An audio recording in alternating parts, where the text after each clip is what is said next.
In the year 610, a man stumbled down from a mountain outside Mecca, shaking, convinced he had lost his mind. He needed someone, anyone, to believe him.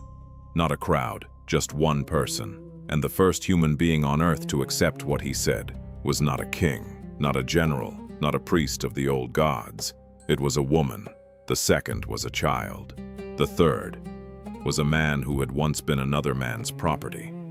This is the story of the first Muslims, the very first people to follow Muhammad. Before there was a religion, before there was even a name for it, before there was anything at all to gain and everything to lose. And once you see who they actually were, you will understand something about Islam that the histories often rush straight past. It did not begin with the strong. It began with the people the world had already decided did not count.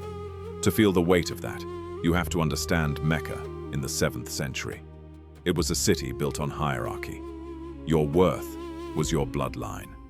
The tribe of Quraysh ruled, and within it, a handful of clans held the wealth, the honor, and the keys to the Kaaba, the ancient shrine at the city's heart, then crowded with more than 300 idols. Power belonged to free men of noble birth. Beneath them stood women who in that age could be inherited, like property. Beneath them stood slaves who owned nothing at all, not even their own names. This was the order of things, and everyone knew their place in it.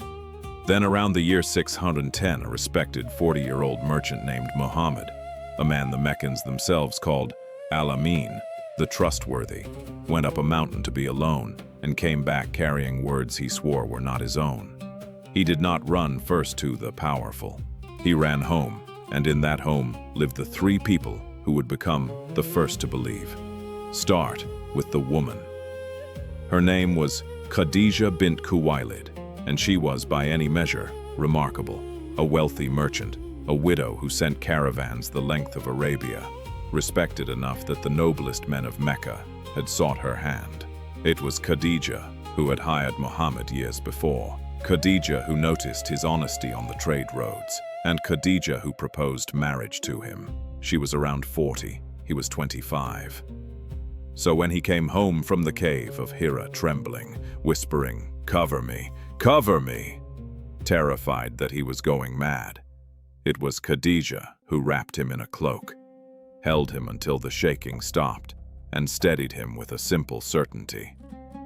God, she told him, would never disgrace a man who cared for the poor, kept his word, and carried the burdens of others.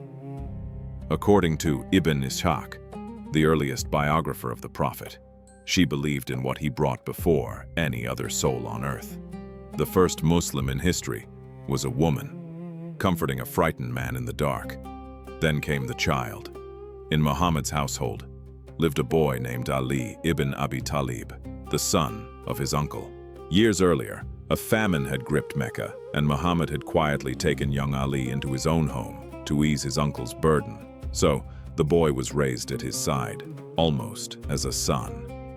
Ali was perhaps 10 years old when he saw Muhammad and Khadijah praying in a way no one in Mecca prayed, bowing low to a single God, with no image, no idol, no statue.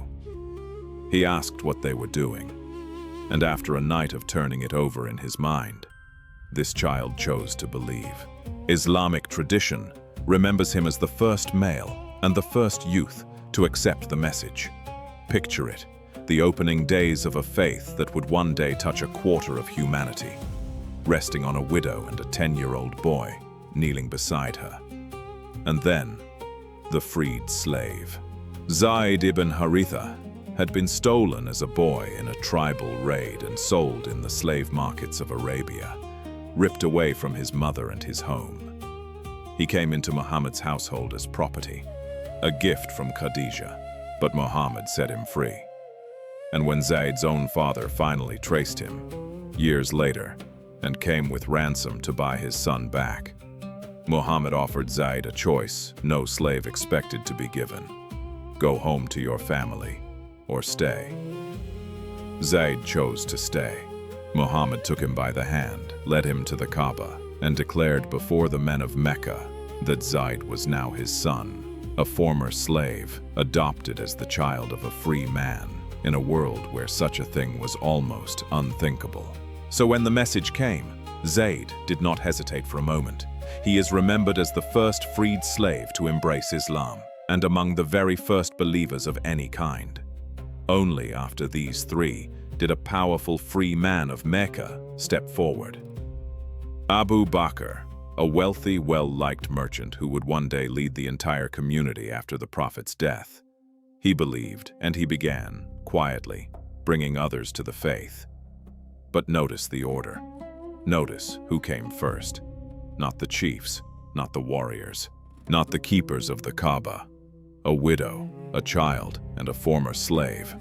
The three kinds of people that 7th century Mecca ranked as the very least.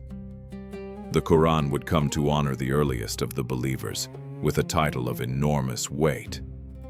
As-Sabiqun al-Awwalun. The foremost, the first ones. The first to arrive, the first, whatever their rank on earth, to matter in the eyes of God. Here is what the popular image gets wrong. Many people, Muslim and non-Muslim alike, imagine Islam beginning as a religion of conquest, spread by armies, by power, by the sword. But in its earliest years it had no army, no power, and no sword. It had a widow, a boy, and a freed slave, meeting in secret, with everything to lose and nothing to gain. Historians such as Reza Aslan have argued that the first message drew its strength precisely from the people Mecca overlooked: the poor, the enslaved, the female, the young. That a woman was the very first believer is not a minor detail tucked into the margins. It stands at the foundation of the whole story. Muslim scholars have debated for 14 centuries who was truly first among the men.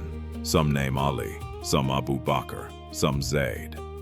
But about Khadijah there is almost no dispute at all. She was first, full stop. The faith that would one day reshape empires began with exactly the kind of people that empires ignore. You can still find these three names woven through the Muslim world today. Millions of girls are named Khadijah, after the first to believe. Ali is honored by Sunni and Shia alike, remembered as a wellspring of wisdom and courage.